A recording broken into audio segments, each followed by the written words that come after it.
নমস্কার, আমি অন্তর। আশা করি আপনার সবাই ভালো আছেন। তো আজকে ছোট একটি ভিডিও নিয়ে আসলাম। আহ, আমার সামনে যাকে দেখতে পাচ্ছেন এই হচ্ছে মোবাইল সার্ভিসিং নতুন নাম হচ্ছে সূর্য, সুদূর লাইরি থেকে আগত। সে আমাকে একটি কথা বলতো, দাদা আমি কি পারবো, আমি কি আসলে মোবাইল সার্ভিসিং করতে পারবো, আমার দ্বারা কি আসলে সম্ভব? আমি বললাম আসলে এটা কোনো ব্যাপার না। সে আসলে অনেক নার্ভাস ছিল। তো এখন তার মুখ দিয়ে শুনবো যে আমাদের 1 মাস কোর্স করার পরে তার তার কেমন ফিলিংস এবং সে কতটুকু অভিজ্ঞ হলো। তো চলেন।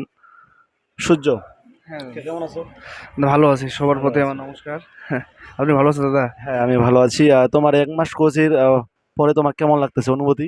আসলে কি বলবো, আমি আগে ভাবছিলাম যে আসলে আমার দ্বারা এগুলো সম্ভব না। আসলে দাদা চেষ্টা করলে সবকিছু সম্ভব। আমি ১ মাসে যা কিছু শিখছি, অনেক কিছু শিখে গেছি। আমি ভাবছিলাম যে আমার দ্বারা এটা কখনো সম্ভব না। কিন্তু এখন সবার দ্বারা সম্ভব। আমি ভাবতেছি। কারণ আমি ১ মাসে যা কিছু শিখছি, অনেক কিছু শিখে গেছি। আমি আম আরো যদি আমার কাছে যদি গত ৩-৪ মাস যদি থাকে সে আসলে অভিজ্ঞ হয়ে যাবে। আশা করি আমার এখানে ডেড ফোন রিপেয়ারের যে বিষয়টি রয়েছে সেটিও পারবে। বর্তমান সে হচ্ছে বেসিকে রয়েছে, শুধু ডিসপ্লে টাচ পিন চেঞ্জ করানো এগুলো বিষয়ে সে অভিজ্ঞ হচ্ছে। তো ঠিক আছে, আজকে এই পর্যন্তই।